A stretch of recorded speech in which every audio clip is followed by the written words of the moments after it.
The recording has started, so I think we can start. First of all, thank you everyone for joining us for this presentation. My name is Federico. I'm a business developer for Science, and I'm based in the Kansas City office. And with me today, there are two DSpace domain experts. I leave the floor to present themselves. Yes, hello, I am Jordan Piščanc. I am, let me say, an old repository in CRIS manager at the University of Trieste. And in the last years, I also now collaborate with For Science as a business analyst. And here is Davide. Yeah, hello, I'm Davide Frank. I'm an IT technician working for the ICT department of the University of Trieste. And I'm the repository manager of OpenStars, which we will talk about it later. Perfect.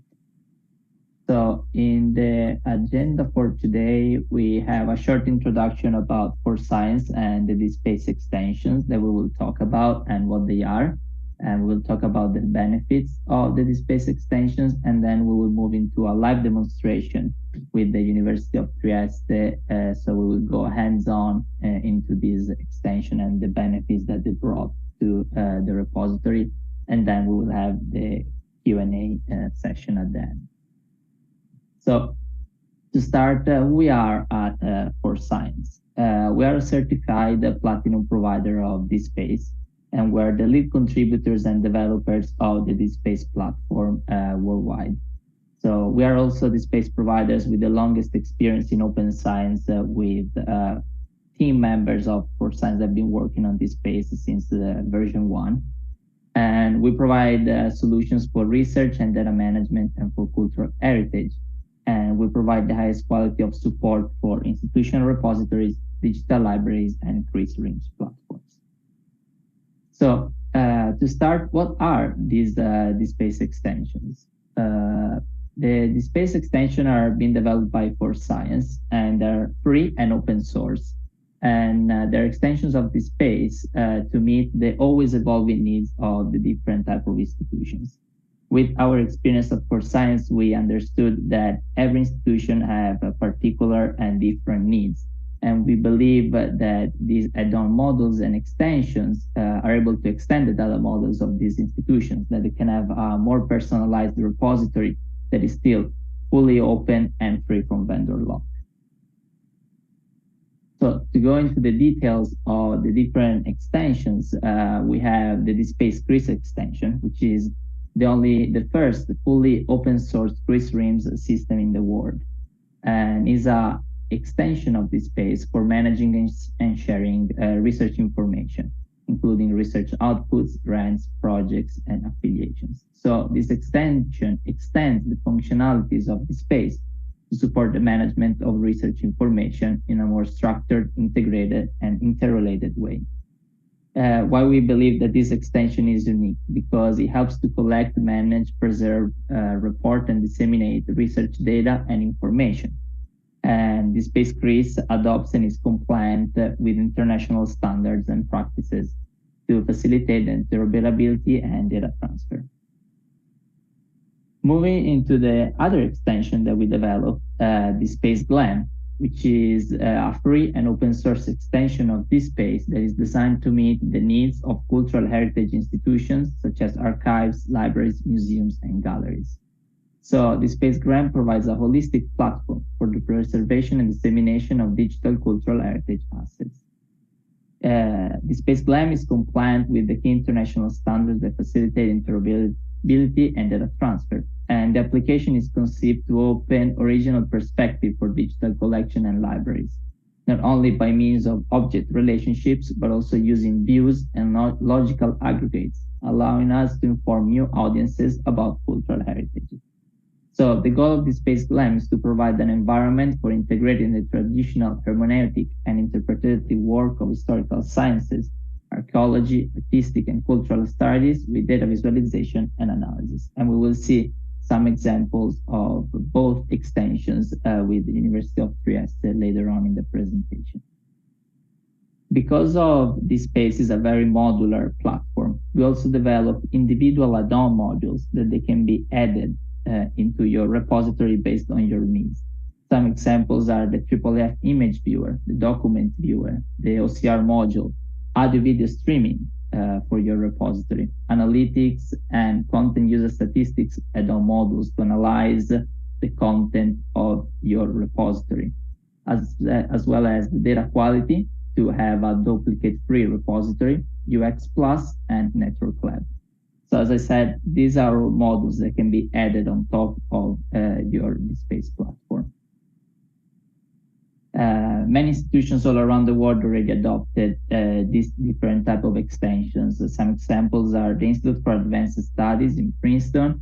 We will see today, of course, the University of Trieste, EPFL, Technische Universität of Hamburg, Fraunhofer, National University of Singapore, UC Dublin, and many others that they will go live later this year and then following years as well. So I will leave the floor to my colleagues so that they can show you in more details what are the benefits of these extensions and add-on modules in their DSpace repository. Okay, hello, and thank you, Federico, for this introduction. And now I would like to present our 18-year experience with DSpace and its evolution, because we started in 2006 installing the first version of DSpace 1.5, 1.4, while we arrived last year to the last migration to DSpace CRIS 7. So, at the beginning of this century, I could say that significant milestones such as the Budapest Open Access Initiative and the Berlin Declaration of Open Access in 2002-2003 provide our university the opportunity to jump in the open access adventure. And for us, it's also a great pleasure to talk about open access in this occasion of this Open Access Week. We are in the Open Access Week this week.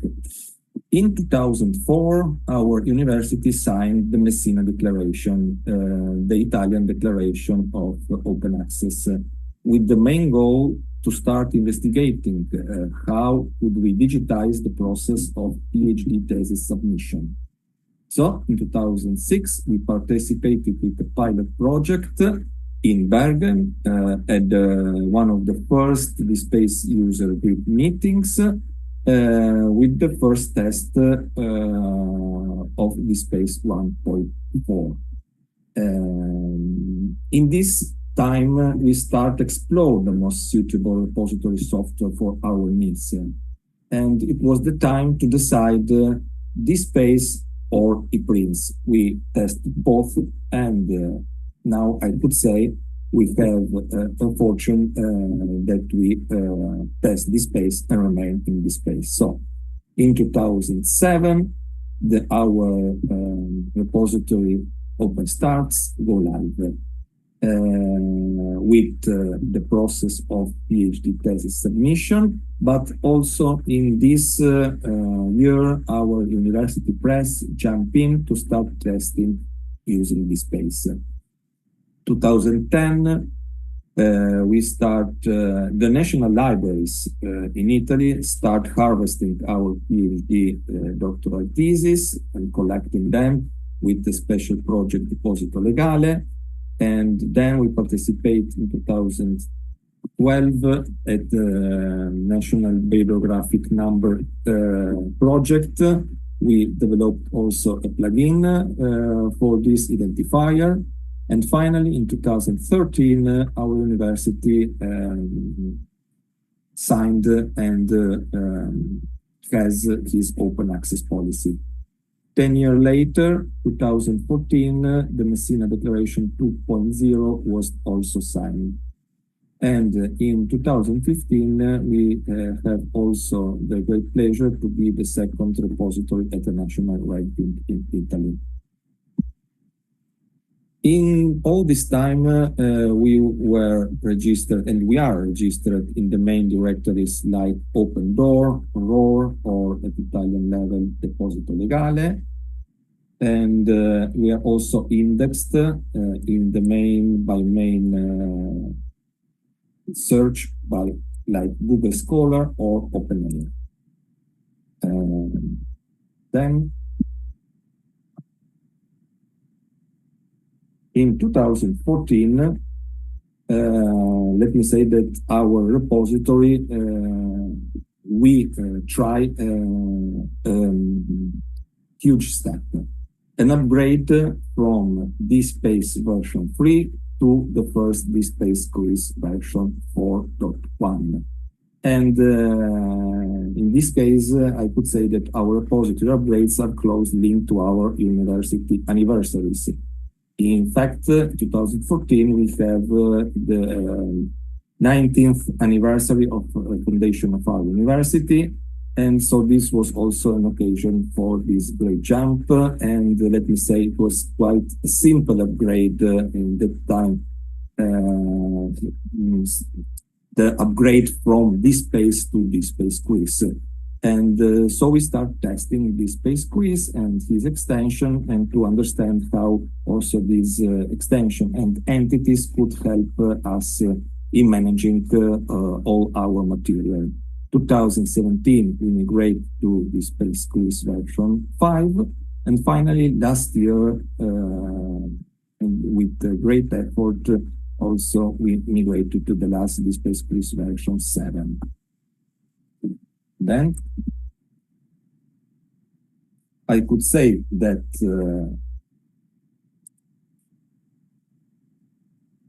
another anniversary we have this year is 100 years of foundation of our university, and our repository has turned 18 years, so marking the beginning of adulthood. And now it's time to pass the baton to the millennial generation that is represented here by Davide, and I could pass him the talk to present what now is OpenStaRS and what is now collecting and exposing. Thank you, Davide. Yes, thank you. So I would like to start by introducing the three main sections present in OpenStaRS. First, we have LT, which is the university press, and they mainly publish the journals, books, and this kind of materials. Then we have the cultural heritage section with paintings, artworks, or books. And lastly, we have the scientific dissemination one with events, conventions, and conferences.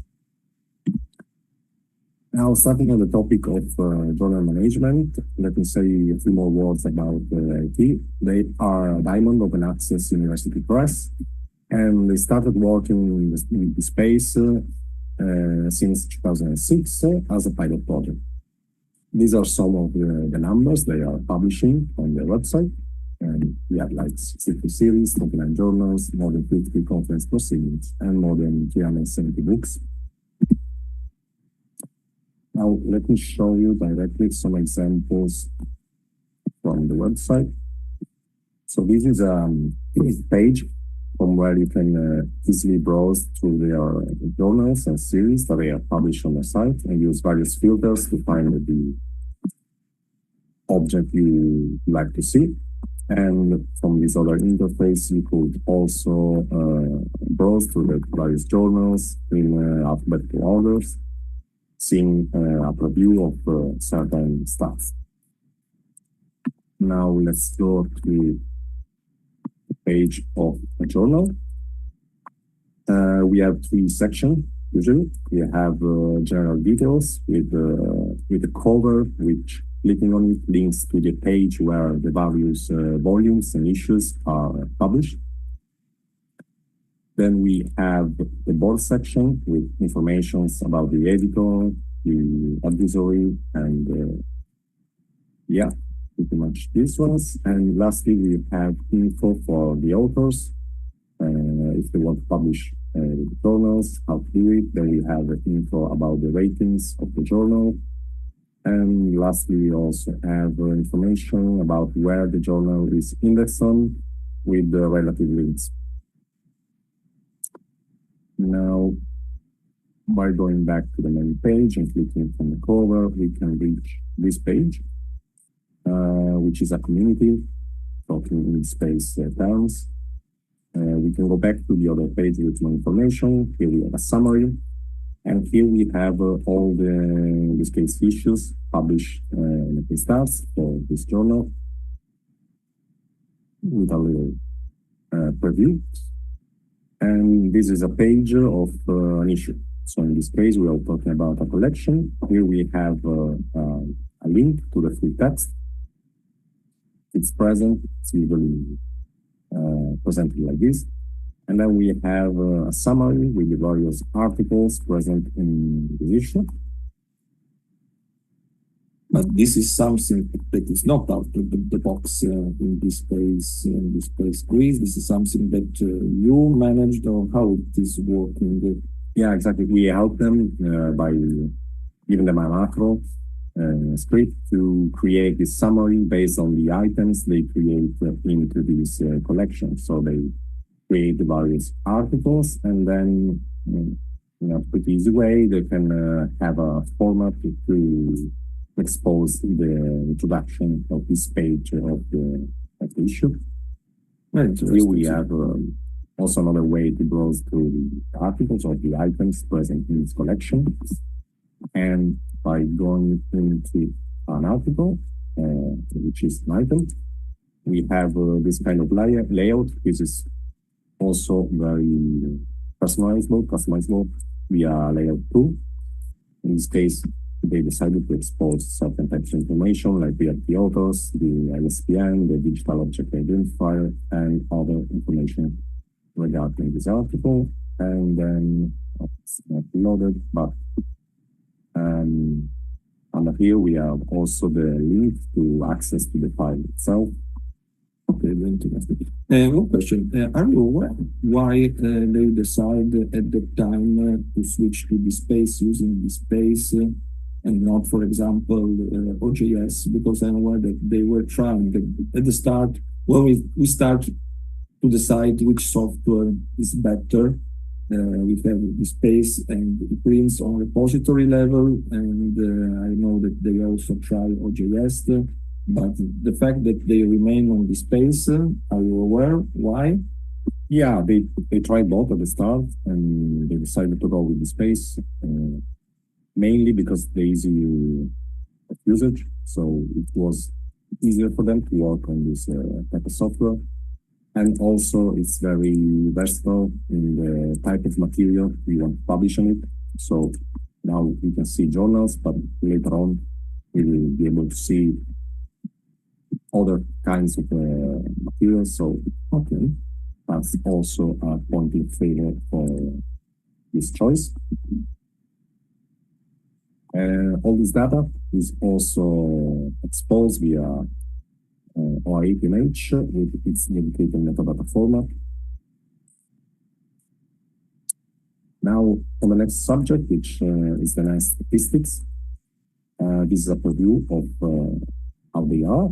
Let me go back to the live version. So from the item, we have two main ways to access to the statistics. We have the metric tab. This proposes a simple view of a quick view of the numbers. So we have the views, the downloaded file, and the link to Google Scholars, since this article is indexed there. From here, we can see the link.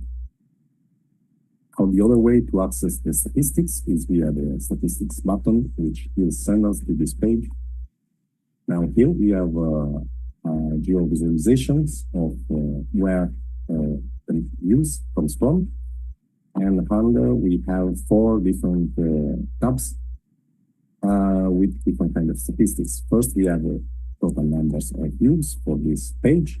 Then we have the numbers of visits per month with a graph. Next, we have the visits by the top cities. And lastly, we have the number of downloads of the bitstream of the file. Interesting. They see also export functionalities.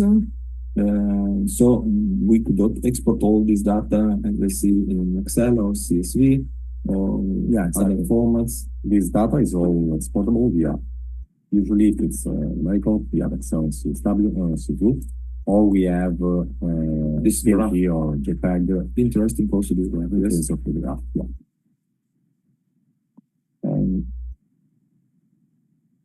Let's move to the next topic. It's the IIF image viewer. Now, this is an overview of how we can create the IIF images from within the website. So we have the creation tasks, which lets us do that. And we can use as an example, as a source, a PDF file. And then we can view these images via an integrated viewer present in the site, which is in this case, in our case, it's the standard version of Mirador, or we can copy the manifest IIF to use an external IIF viewer.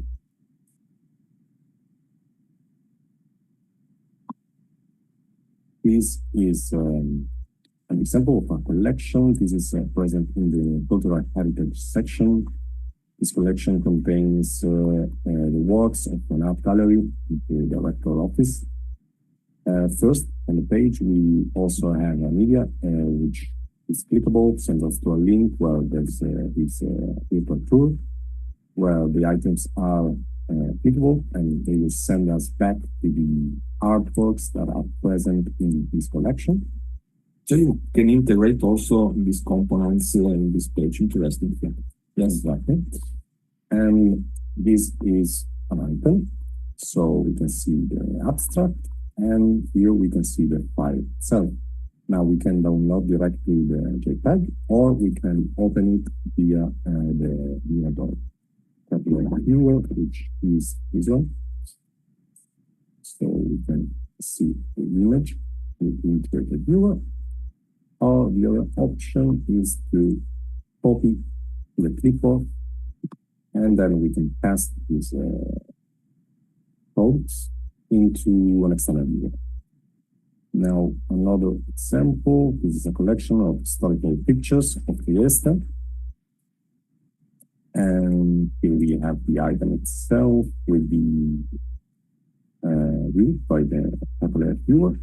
And we can browse to, in this case, there are multiple pictures, so we can see them this way. So I can also details, we could zoom, I think, here, yes?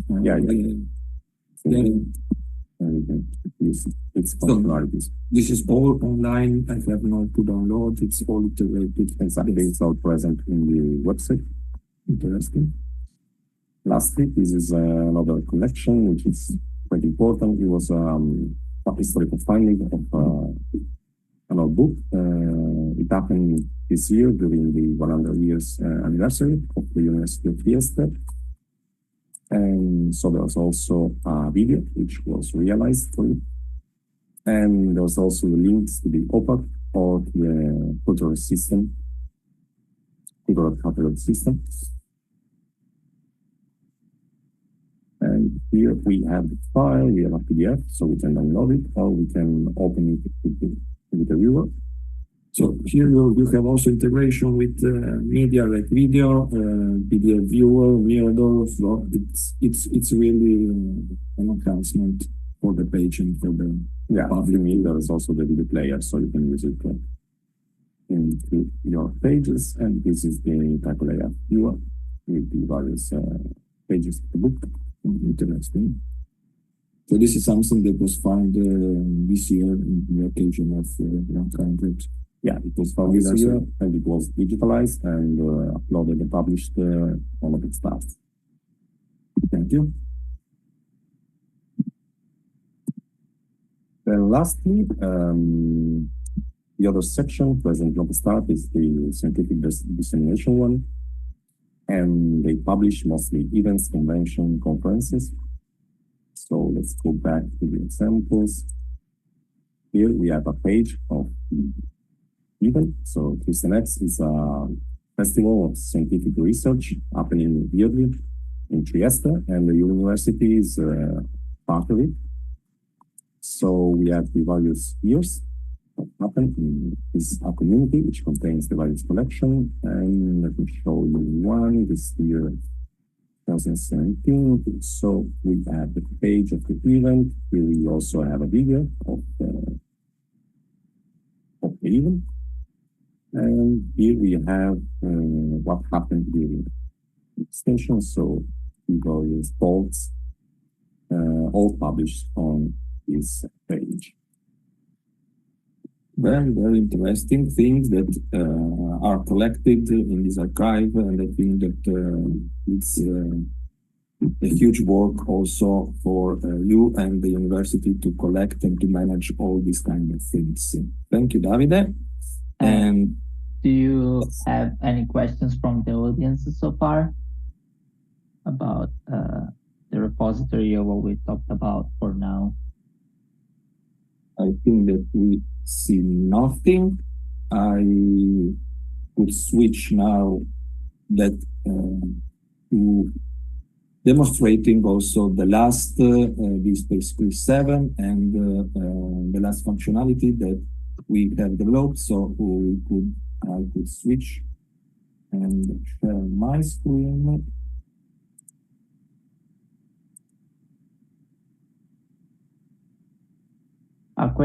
Interesting question for Davide would be, we know that many institutions, for example, decide to go with different platforms based on the type of material. We see institutions that they use a platform for GLAM material, a platform for research material. Why the University of Trieste decided to go with one individual platform to manage all these different type of materials, and what are the benefits of that type of decision? Well, for sure, easier to manage if you have one which can contain different kind of materials.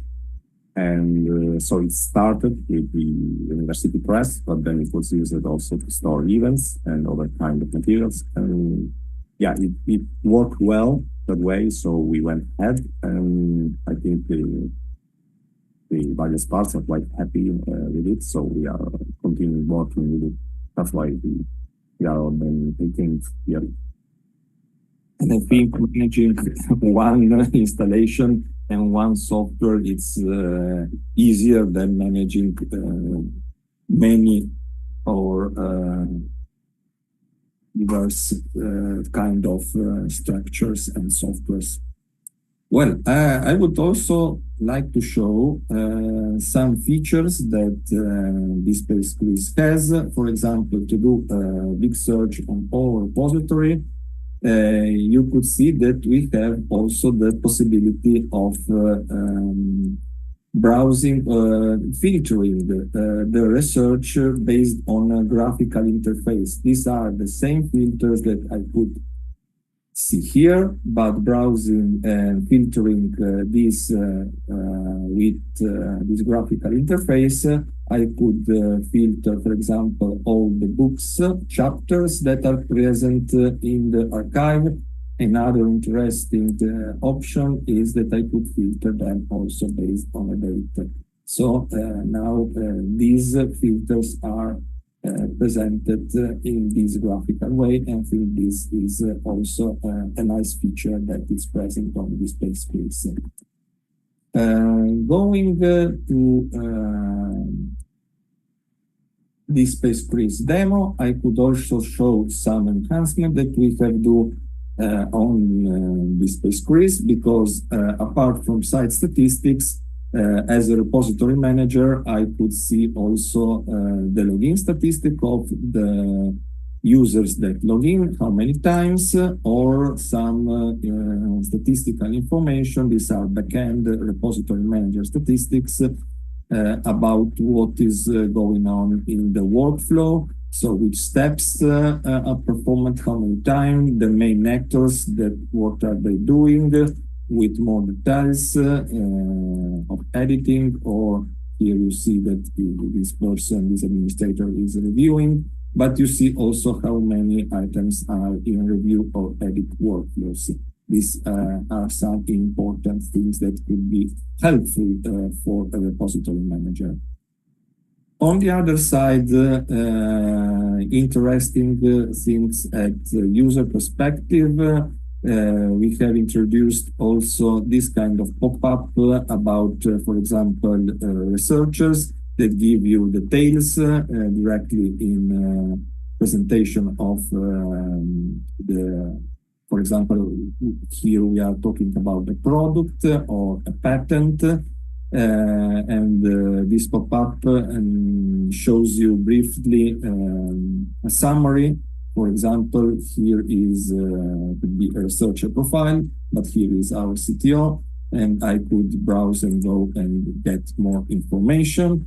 And for example, here we have his profile with all the publications. You find the same graphical filter, also based on dates. Here are collected the publications with some metrics, alt metrics and standard Scopus or WOS metrics. And you could browse and search the project linked to these researchers. Or interesting is the last add-on that we have deployed is the Network Lab that helps you to understand the interactions of researchers with other people in the repository. Or, as I said, there are metrics or other information about, for example, affiliation, education, qualification of researcher. Interesting thing is that all these data are metadata that could be managed directly on the interface side. And I would like to show you, for example, an insert of here I would like to import, for example, my profile and show you how DSpace CRIS is also linked to external registries like ORCID or ROR to import, for example, a person. Let's try, for example, myself directly from ORCID. Now is browsing and searching ORCID registry. It gives me also some information that could be some potential duplicate matches. I could check if there are real or there are that could be some warning that are only potential. I could preview what I would like, what it will be imported, which data will be imported. I can then start the submission to a collection that collects persons. So now the system is getting all the data from ORCID registry. I have to do some info, add some information, but as you see, my first name, family name is already filled. We have also this toggle button that permits me to manage privacy information like gender. I would like to be private. This is the classic toggle button that we find, for example, also in ORCID. As you see, the affiliation is already filled inside.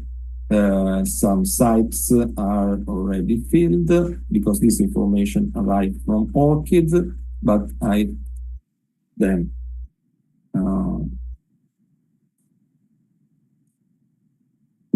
fill some information missing.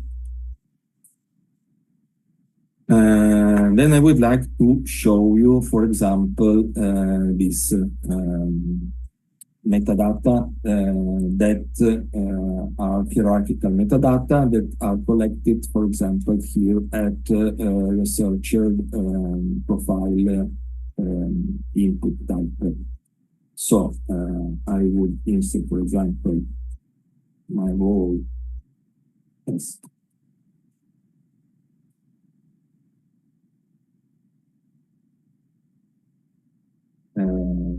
here, then it is linked to internal. This is an internal organization that is already archived in our CRIS system.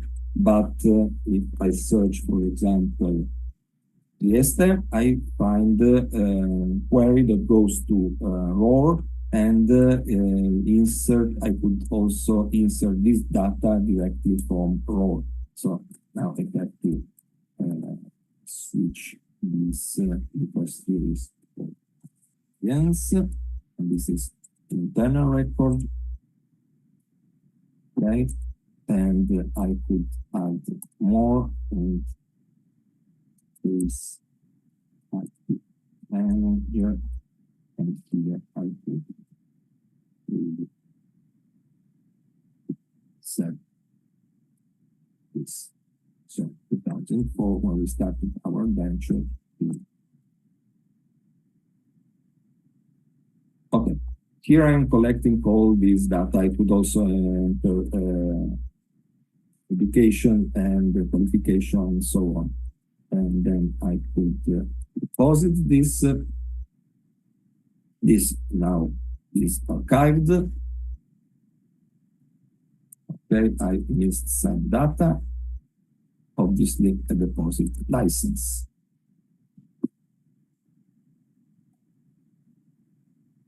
The system warns me if there are errors. So this is the standard input form that users are used to have when they are depositing items, in this case, a researcher profile.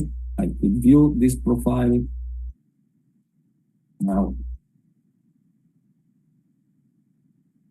as you see, the enhancement that we have introduced is also this of editing these details. So this is a public record now that presents myself, and I think that who is using DSpace is used to see this interface for administration of the data. That is the classical DSpace interface that, let me say, it's not user-friendly from a librarian perspective or from not a repository manager. So we introduced a new functionality that we could edit all this information using the same input form that we used to insert all the data in the submission phase in the workspace. So this is something that could help our users to manage the information that we have in our repository. Another feature that I would like to show you, it's also ORCID integration. As you see, we have a typed ORCID integration that would permit you to sync all the publication, all the products, the funding, the patents, the profile affiliations and education. And as you see here, this is set that is synchronization done in manual mode, or it could be managed also in batch mode automatically. But I would like to test now if I could sync, for example, this information that I insert in my profile directly to ORCID registry. I push the, okay, submission completed successfully. Let's go to, I am working obviously with the sandbox. Yes, as you see, now my employment of University of Trieste as a CRIS administrator now is synced on from our DSpace CRIS demo to the ORCID registry. So we have a tight integration between what we collect on DSpace CRIS side with ORCID, with ROR, and so this facilitates also our researchers to insert all this data in a repository. And as you said, all this information are also exposed And also, as you see here, for example, we have the same information, for example, at the level of organizational unit. And if I dig inside, I could see the information of for science as organizational unit. If there are questions, or I could also show you just another enhancement that we have done at DSpace CRIS level, and is there are questions? Federico, did you see? No. So I could also show you this. Let's see if someone would like to ask any question directly. You can unmute yourself and ask the questions as well. Yes. We would like to see even just a specific feature or like anything about what we talked about. Feel free to ask. Yes, I would like to show you another functionality that is quite important. For example, here we are collecting also events, for example, and this, as Davide said, there are institutions like University of Trieste that collects also events and what's going on event level. This is a personalized layout of this kind of entity, and I will show you now how this is quite easy to personalize at user interface level, because at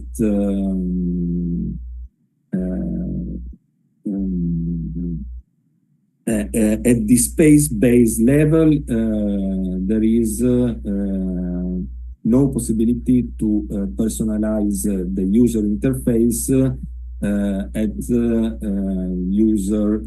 as a repository manager, because you have to go to Angular side and dig inside code. So I will show you one little thing. So we have a question. Yes, I see also the question. Perfect.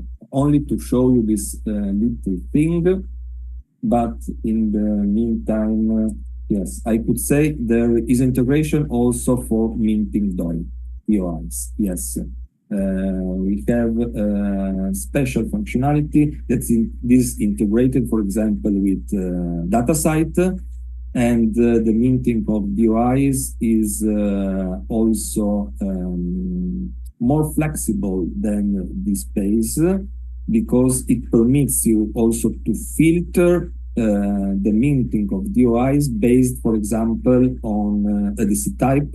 Only thesis has to be minted, or at collection level, or other filters could be decided for minting DOIs. You have also the possibility to mint the personalized DOIs. While DSpace is out of the box, permits you to mint a standard DOI with only one main domain space, you could decide, for example, in DSpace CRIS to use different DOIs based on collection or item types. So you could have, for example, a prefix, your prefix 10.xxx / thesis, and then another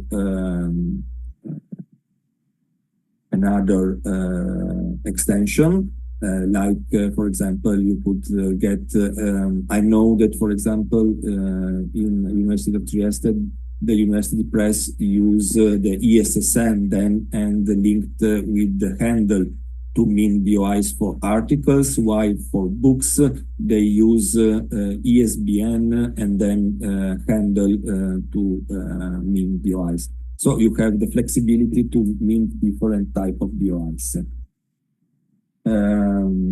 Yes, I would like to show you also this functionality. We were talking about the event. Let me go back to the event, and get this. So I would like, for example, to enhance the type of event. I could do this simply as this. This is an Excel file that has all the metadata that are present on the main page of the event. As you see, for example, there is a title and the start date, location, and I see that is the DC type metadata that describes the type of event. I would like to enhance, for example, this is only a simple example, enhance this view of representation of type.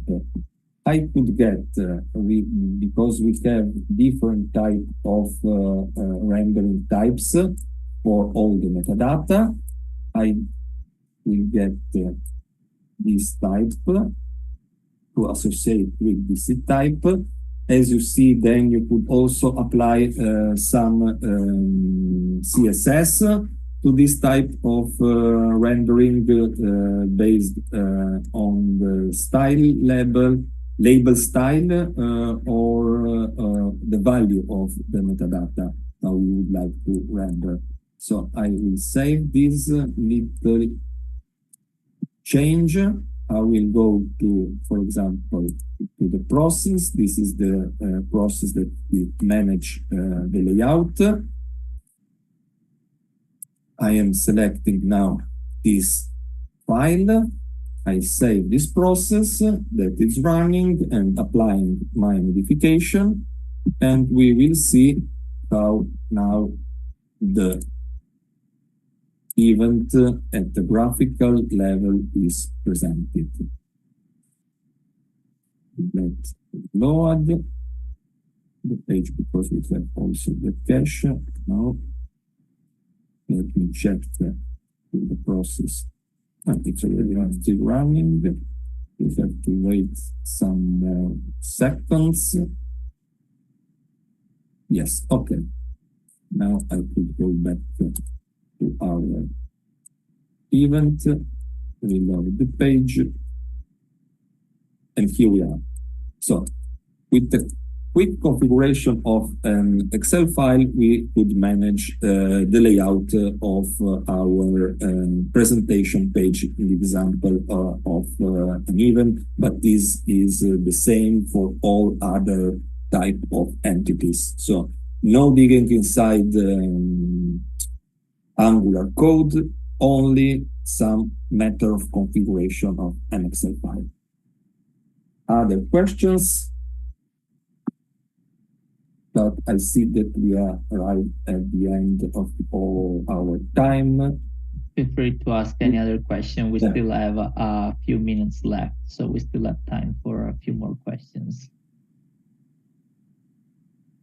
We hope that the presentation was useful. While you think about your questions, another important thing that Jordan and Davide can help me with is that all these customizations will see also extensions with our expertise as the lead developers of both DSpace and DSpace CRIS. They're open source, but many institutions might be scared, that might create issues with upgrades and migrations in the future.